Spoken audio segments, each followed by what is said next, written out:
Thomas Ellsworth.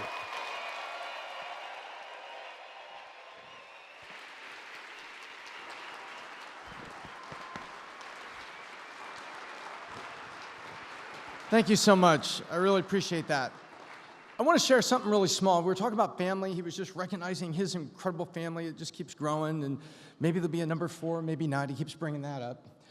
And I want to give you a quick little challenge. I come from an entrepreneurial background, which means what? You're busy. There's a lot of time. But there's a way that you can connect. And there's something I did with Bailey when she was really, really small. She was only like 3 years old, but just starting to get old enough to understand things. When I would leave in the morning, I would say to her, hey, I'm going to work because I got to earn money to buy diapers. And by the time she was 4, I would say, where am I going? I'm going to work to earn money to buy diapers. Okay. But I was trying to plant a seed with her that work is not a trudge. Work is a passion. Work is something I do. It's exciting. But there's a purpose to it. And as she got older, I would sit down and talk to her and say, I'll always be there on the important days for school. But you got to understand, you go to this school, we live here, and we do these things, that takes money, and you make sacrifices, and you drive your career, especially when you follow passions. And I always build things into stories. So here's the challenge. Connect your kids, not with the, hey, I'm sorry, I'll see you on Sunday morning, we'll go get frozen yogurt. Don't connect like that. Connect them with your purpose. Hey, what I'm going to do is to do things so that we can do this vacation, and we can do this, and we can do that. Connect early.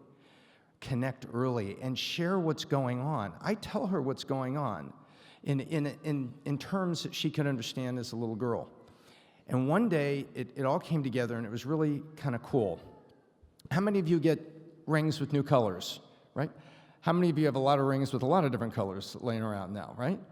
Well, I had Vargas's ring that was going to be shipped back to have a new color put in it because, as we've seen, the Vargases seem to not like colors. They keep moving to the next one. I guess they get tired of the old one. They keep moving up to the next one. And she was looking, you remember what I'm talking about, when you turned in the blue one, and I showed it to her, and Bailey says, wow, what a beautiful blue ring. And of course, she's looking at the man's one, which is roughly this big, which is roughly 1/3 the size of Vargas himself. And, it's huge. It's like, Vargas, you got your ring? Yeah, sure. It's right over here. And she said, that's really beautiful. Can I have one? I said, no. And it just was a split second. I said, but you can earn one. And she said, how do I earn one? How about straight A's next year, 5th grade? She goes, okay. I said, now remember, we're making a deal here. No straight A's, none.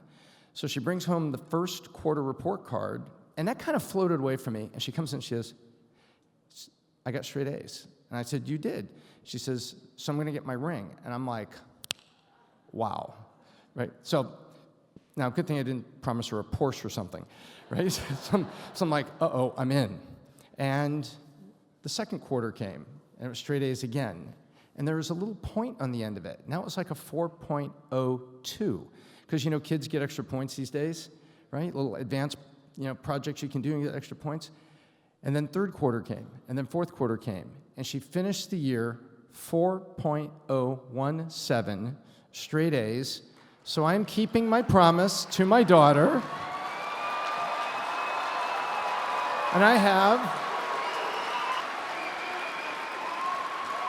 have for you, it says, straight A student, right? And 4.017, it's got your name on it, and there you go. Oh, and it's a miracle. It fits, right? I knew the size. So there you have it. So here's my challenge to you. My challenge to you is show your children stories and connect them to the purposes and the dreams that you have, and then make little dreams for them and make them come true and bring the whole circle together for your family. Thank you so much.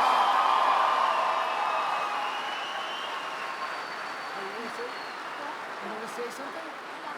You do? Can I stay with you? Yeah. She wants to say something. Okay. Thank you so much. So a story that my dad always tells me is about the penguin exhibit, and so I'm going to share it with you. about how there are 3 ways to get to the penguin exhibit. The first is to buy a ticket and go and see them anytime you want. The second is to have a dream to become a veterinarian or zoologist and fulfill it every day by getting straight A's. And by the time you graduate high school, you have every college in America to choose from. So, of course, you choose the best. And once you graduate that college with straight A's, you have every zoo in America begging for you to become their next zoologist. The third way is to do none of that. In fact, you do nothing at all. And once you graduate high school, no college will accept you, so you end up answering an ad on Craigslist. So you're out there every morning with a bucket and a broom cleaning up the mess the penguins have made.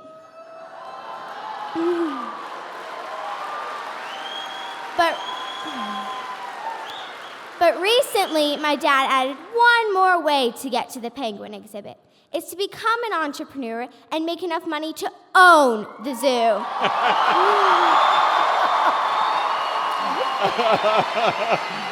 Oh, that's so awesome, man. That's great.